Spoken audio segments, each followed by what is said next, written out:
You know, yeah, like because Bloopers, footage. yes, hard questions. Okay.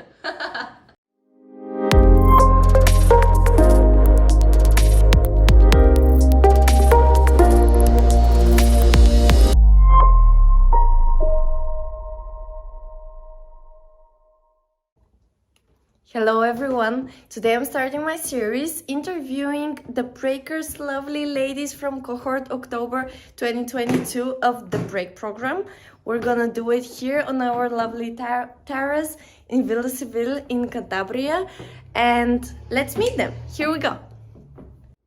Hello Katita, tell me a little bit more about yourself. Okay. So I'm Katita Fogarty.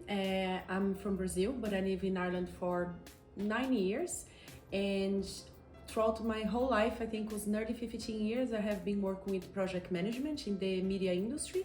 So I started back home in Brazil, and then when I moved to Ireland, I didn't speak English, so it took me a few years to be able to get back on the field. And then I was working in an animation studio in Ireland as a production manager, doing some cartoons to Netflix, which was a really, really nice experience. And what is your business about now? So during this period that I was working in the animation industry, I had time, I think, to go through a self-developed journey and questioning myself about my choices and what I really wanted in my life. And I noticed that I have been managing projects, but I also have been managing people. And I saw one factor in common, that in all the projects I was working, developing people and help them to grow was one of my goals, and I always love doing too. So I decided to change career after nearly 15 years. Oh my god, how was that, like changing so much and changing the whole field and everything you do? Being really honest, I think the change of career was challenging, but I think I'm pretty comfortable with that change. I think the most challenging part is to become an entrepreneur. This is something totally apart, and this is something I didn't prepare for, to be really honest. And I did have my ups and downs, and some pretty down. And I think the career transitioning was challenging, but was okay. But entrepreneurship, it's been something that I'm still babying steps and learning, and being here sharing this experience with you and the other breaks is being like a gift for sure. It is a journey, definitely. An intense journey. Yeah. We should be able to enjoy it, because otherwise, why? You know, the big question. So, what are your goals and challenges right now? Yeah, one of my goals is really help the organizations to change the mindset and really live a more humanized culture in day to day. Because I really think the changes we want to make in the world and in our lives start with us, start with people. So this is one of my biggest goals, I can say, for my company. And because every presentation needs a call to action, what is your call to action now? What are you looking for? What people can comment about and tell you, like give advice or ideas, or I don't know, something that you would wish to be your call to action for your business?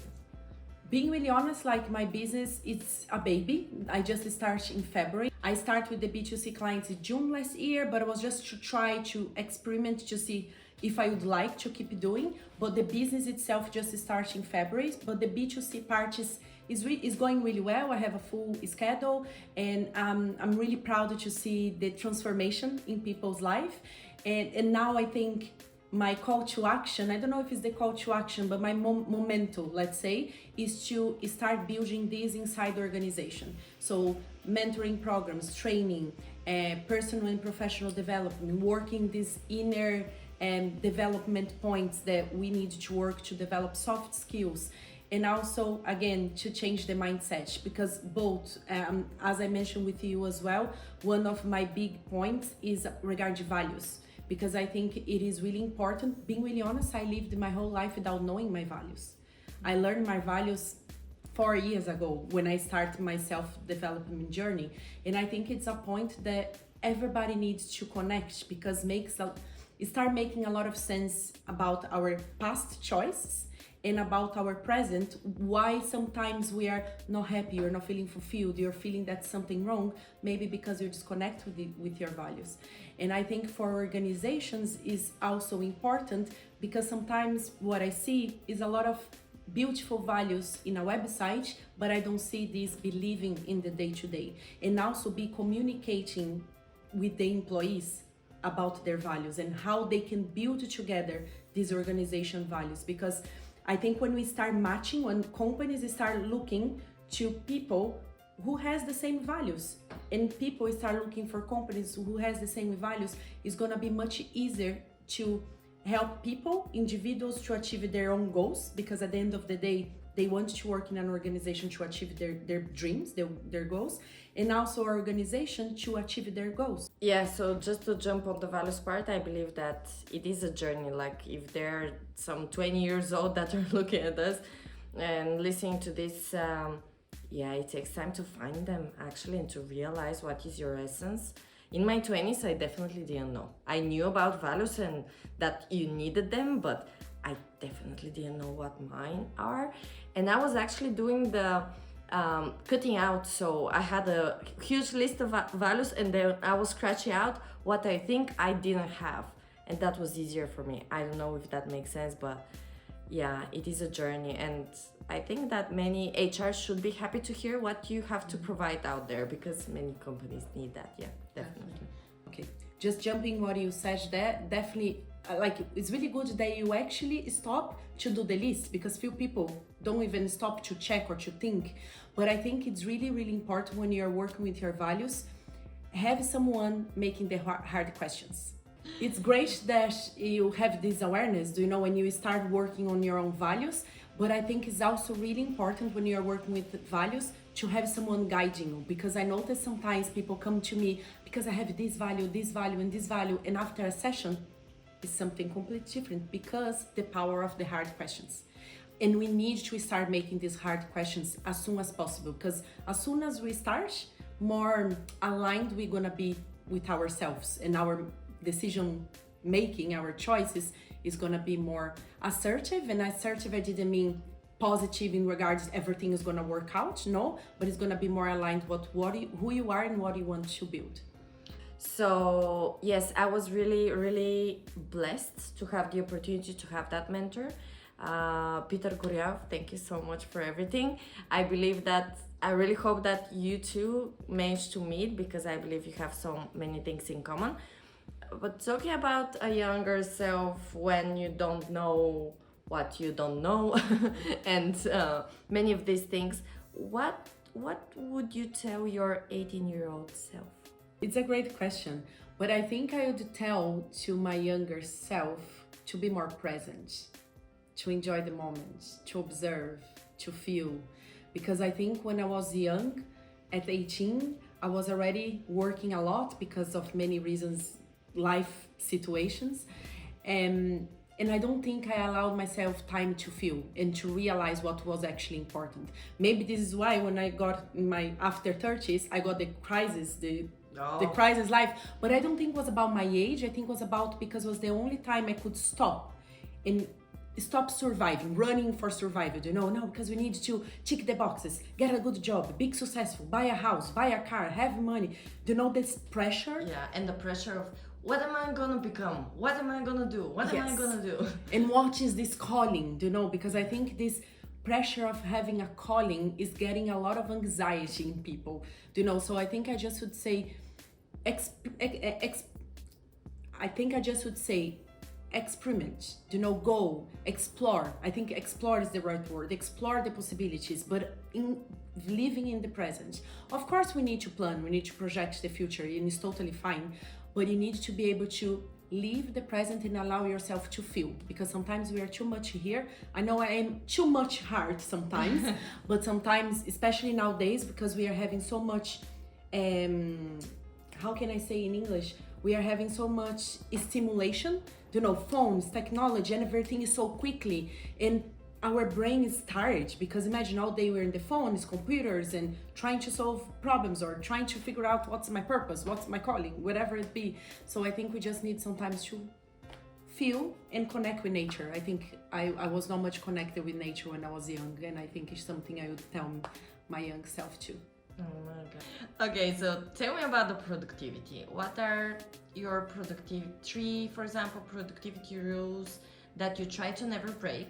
We don't say never, but yet again, you try to, and you would recommend to everybody. Definitely, productivity for me was a big thing because it was always the workaholic, let's work, never rest, never had time for me. And the excuse I had for myself is because I enjoyed, because I truly enjoyed my work. Like when I started until just before this life crisis, I was doing what I loved and I was really happy for it. And then it was okay to be always working because my friends were for work, you know.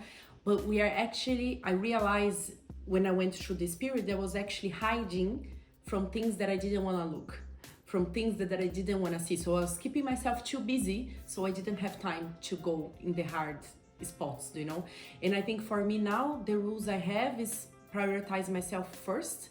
So even if I have to, you know, a lot of work to do and to deliver stuff, and I'm not feeling well, of course, there is the responsibility. Sometimes you have to how can I say, show up and be there, you know.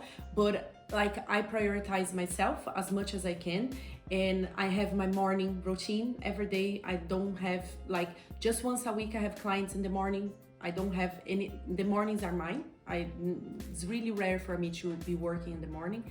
And for me, what helps me to be productive is to have really clear what I'm gonna have to do at the day.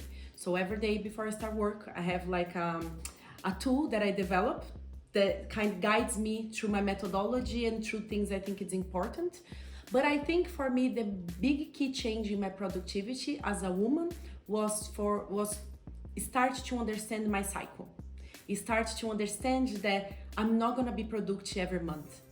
You know, I'm not gonna be the same every week. Definitely, exactly. Like every week. Actually, I meant every week. Yeah. Like I'm not gonna be the same. There's weeks I'm gonna be more active and feeling more energy. Weeks that, because we have our cycles, and this is gonna affect our body and the way our society is designed and the way our work life is designed. And I hope it start changing. Was based on a linear, like a man. That's it. There's no other way to say. So I think when we start to connect more with our body, listening to our body, understand our cycles, which moment of the month we are, connecting as well with nature, because there's a lot of things, moon, stars, planets, I know it's a bit hoo-hoo, but I totally believe in that, affects us. So I try to align, for example, in there's moments of my period, that I'm gonna do this again. There are moments of my cycle that I know I'm not really talkative. I'm not really good for a meeting, to interview a client, or to try to sell something to a possible client. So I try just to be mindful, and when it's not possible, I try to be present and bring an intention. I think the intention is really powerful. This is something I do every day. I set an intention for the day, and in days that I know it's gonna be more challenging, I try to focus more on that. So, what is your morning routine when you make? My morning routine is to open my eyes, and then I sit down in my bed, put my feet at the floor. I like to feel the floor. Try to do 3 deep breaths, you know, and just bring an intention. What I want to live today, like what I want to experience. And then I do meditation. So sometimes I do in my bedroom, sometimes I go at my office. I have a little space for my meditation, for my connection with spirituality. So I do my meditation, and I have also a tool I developed so I can fill it up. What's my intention? What I want to achieve? How I want to connect with people today? What's my main tasks for the day? My priorities? I have there as well a checkbox of 3 minutes per day of conscious breathing. You know, so lunchtime, I'm gonna go after the lunch. I know you ask about the morning routine, but I'm kind of saying a little bit about everything. So I try to bring presence and connection. I think this is for me the most important. And I try don't start my day with pressure or with doing something that I don't enjoy, because I really think the way you start your day is gonna define a lot about how your day is going. So, for example, if I was meant to wake up at 7 and I woke up late, 6:30, because I was more tired, the day was dark, I'm not gonna be rushing. I'm gonna do what I have to do. Do you know? What was your intention today? Because I know today is a little Mosquitoes. flies, mosquitoes. There's an alarm beeping in the hallway the whole day. But it's funny that you mentioned, because now brought me to my awareness. The days I don't do my ritual is like I'm not ready. Yeah, the days I don't do my rituals, something just feels is not fitting. And today, because we have my day off, I didn't have time to do my proper, connection and meditation, and I plan to do after the day off. But you know yourself, loads of things happened here today, and and I didn't do. And maybe this is why I'm a little bit on the edge today. So it makes sense. Is it okay then when you realize it to do it later in the day? Definitely, this happens sometimes because, sometimes you're just in a day that you need to go for a walk instead do a meditation, or things happen, things that are not expected, and these things happen. And definitely all the time that something like that happen and I realize, I say, okay, now I need to set my intention. Okay, so what is your intention for today? For today, considering that it's 5 o'clock, is to... Oh, it's the best time, They say 5 o'clock everywhere in the world. There's a moment where it's 5 o'clock, which is wine time, but let's see what else. Yeah, I think for today, my intention is to connect with everything I learned today, because I have learned a lot so far, because we have some mentoring meetings. And I think my intention is to just stop and acknowledge how much I have, how far I have gone already. Because sometimes we think we are too far to achieve our goal, but then when you just stop and look back, say, wow, I have gone far. So I think this is gonna be my task for the day today. We kind of started to talk about that, but tell me a little bit about the break, like why you're here and how do you feel it? Because now, ladies and gentlemen, it's our last week here. Yes. So we have a little bit of experience and stuff to say. So tell me a little bit more about that. It's funny, I don't remember if I told you that. No, I don't think we talked about that. The break for me was, I did like how to open your business in Ireland program called Webinet Plus. And through this program that I knew the break, right? And what's so funny, because the day I received the email, I was having an internal crisis. Like, do you know the downs I told you about? So I was like, no man, entrepreneurship is really hard. Am I gonna need to find a job? Because things sometimes doesn't happen the way you're expecting. And when sometimes you're in this survival mode, you disconnect with what really matters, you get loose, you lose your center, So I was in one of those hard days. And then I started looking for jobs, potential jobs, okay? So I started looking for jobs related with what I do, but in an organization, right? And then I was like, okay, I got this email from the break, and then I found a position in our organization. And then I said, universe, I'm doing both. I am applying for this job and I'm applying for this program. Even though I didn't believe I would be selected. But I said, I'm gonna apply for both and then tell me what you want. Wow, you didn't tell me that. No, I don't think I told anyone. So I said, tell me what you want, because I'm tired to try to figure out everything on my own. And then it was really funny, because then when I applied, I never heard anything about the position, even though I was pretty confident, because I was, when you're confident when you apply for a position, I said, I can do this job and I think they're gonna see this.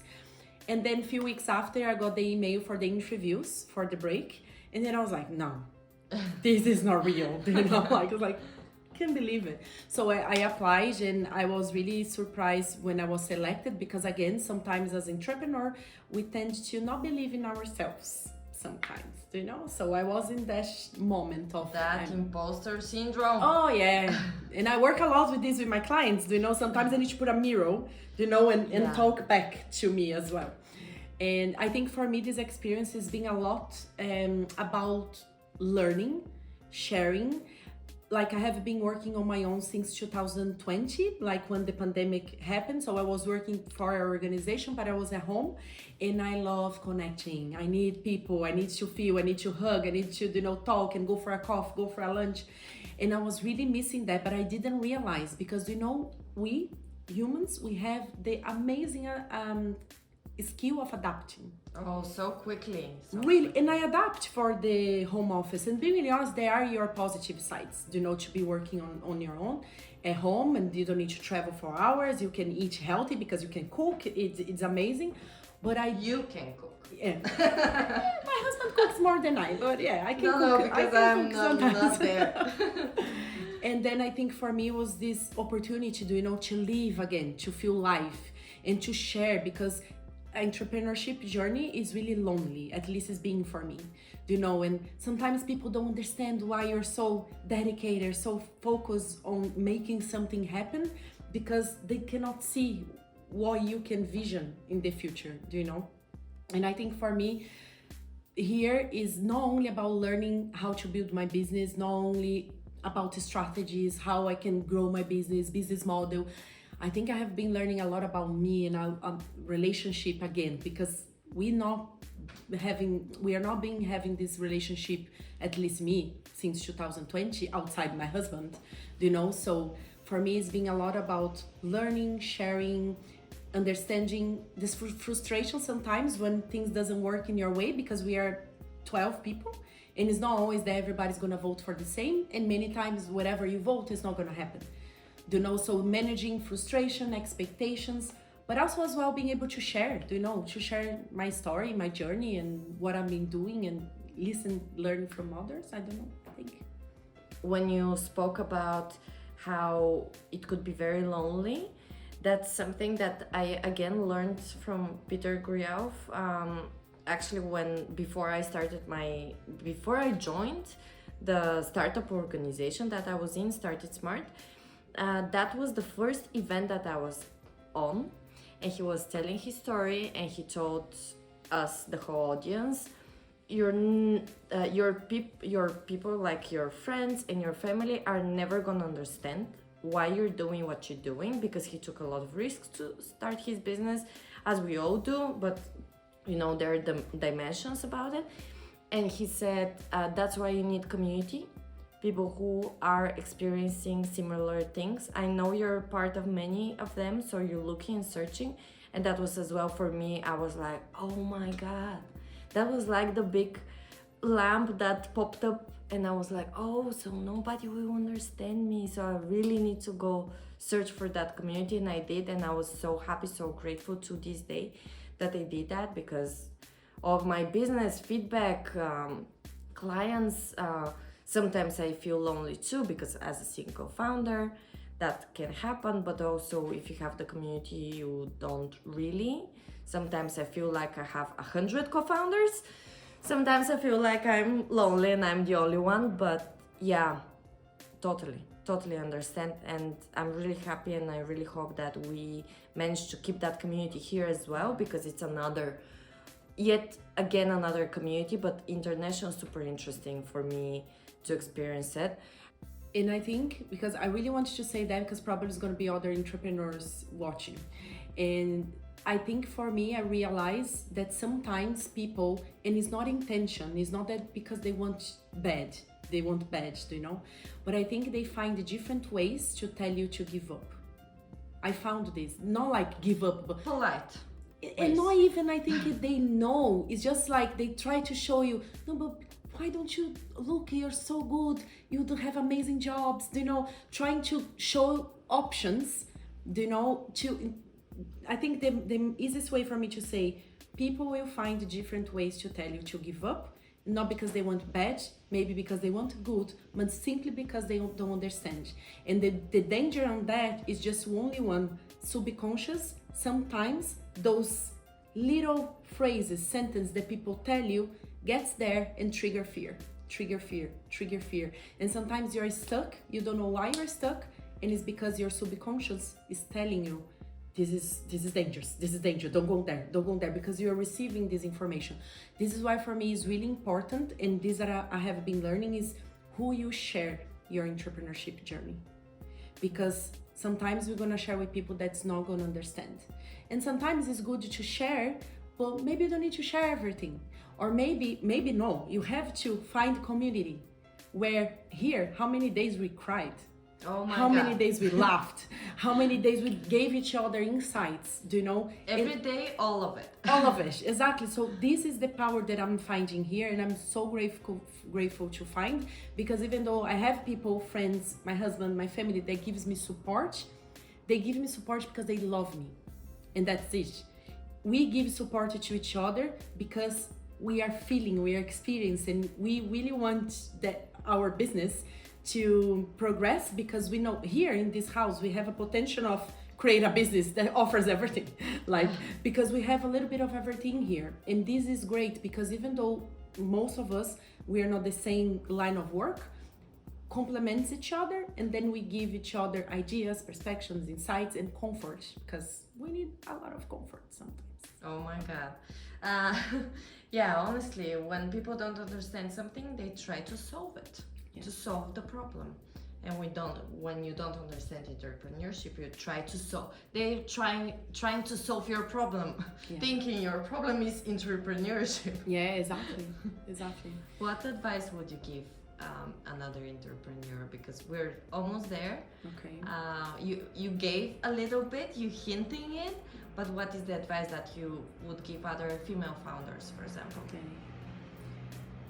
I think it's a little bit what I said, but I'm gonna try to do it in a more simple way. And build, how can I say this in English? Let me just think.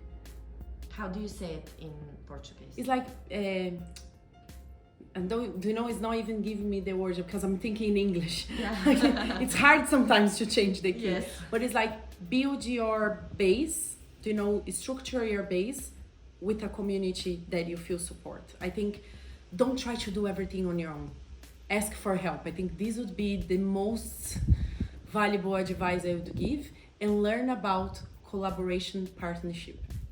Because I have been learning things in here, and I think if I knew that when I started, I would be in other place right now, because we really need to start seeing others not as competitor, but as collaborators, and thinking that together we're gonna be able to build a better future, do you know?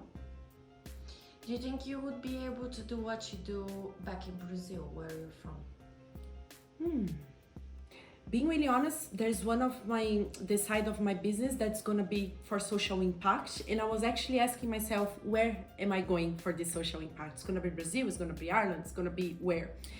And I think I would be able to do. I don't see myself living back in Brazil, to be honest, but I think if it's something punctual for a social cause, I don't want to be working, selling for Brazilian companies, for Brazilian organizations. I want to be based in Europe, but I really would like to do some social impact socially Brazil somehow. I didn't know yet what's gonna be the cause, what's gonna be what I really want to do, but I'm started having, you know, insights and opening myself to receive the information and see what's gonna happen. Thank you. I want to ask you something about Brazil a little bit, because we didn't get to talk about it, and it's such an international community here. We need to talk about it. So tell me a little bit more about the culture in Brazil, or maybe something like your favorite word in Portuguese that we need to know, or that you want us to know, and maybe what it is to be a female entrepreneur in Ireland now. Yes. Because this is the place that you live in now. Yeah, because even like I wouldn't be able to talk about Brazil regarding entrepreneurship because I haven't been experiencing there, I have been experiencing in Ireland. But like Brazil culture for me is like happiness, warmth, do you know? I really miss the taste, the variety of taste, color, but I think the word for me that represents Brazil and represents Portuguese, because I think we are the only language that has this word, like as a word, not as a meaning, is saudades. Saudades? Saudades. means I miss you or missing something. So with saudades, you miss something. And for me, this represents a lot because I'm missing home all the time. But it's funny because I get emotional. It's funny because when I'm there, I miss Ireland. You know, because sometimes I go like for 2 months or something. I'm there and I miss Ireland, and in Ireland I miss Brazil. But I think I miss people. I miss my family. I miss the weather. I miss the food. I miss just feeling warm, you know, everywhere you go. Like, of course, we have our challenges and the politics and bad things as we have in all the countries. But I think Brazilian people are really, really brave. What's your favorite Brazilian food?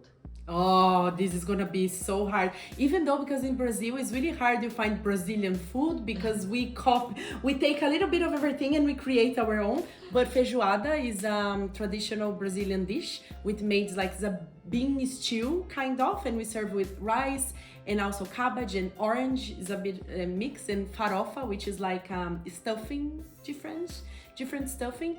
But yeah, I really love feijoada. I wouldn't say it's my favorite, but I think it's the most traditional one that I thought of sharing with you. Can you cook it? Oh no. No. So Definitely no. Okay. Ireland. Quick recommendations. Fire up questions. Favorite book and why? I'm trying to get the name in English. The Miracle Morning. What's the name in English? I think it's The Miracle Morning, the name in English. The Miracle Morning. Why? Because it was my first book that helped me to go in the journey inside me and stop looking out. Favorite quote? Oh. These are, yeah. But I have one favorite because I use a lot. I'm just trying to get in English. Okay, my favorite quote in English, I need to read. Know all the theories, master all the techniques, but as you touch a human soul, be just another human soul.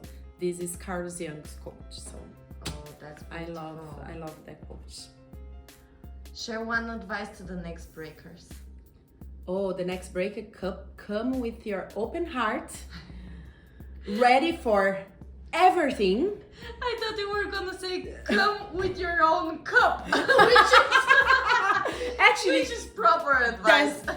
Come with your own cup, come with your open heart. Don't try to control too much, and manage your time to be able to experience the experience.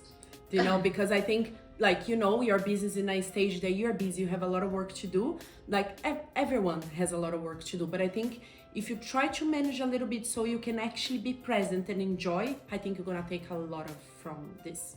Yeah, take time and don't do anything else other than the break. Yeah, or minimal as possible. Yes. For depending of your level of the business, try to delegate as much as you can. Or in my case, I don't have anyone work with me yet, so I didn't delegate, but I organized my schedule to have less clients during this time, and then the rest, social media, content, it's gonna be a month without anything. So thank you, Katita. Thanks very much. I hope you enjoy watching this video, and don't forget to subscribe to Polly's channel.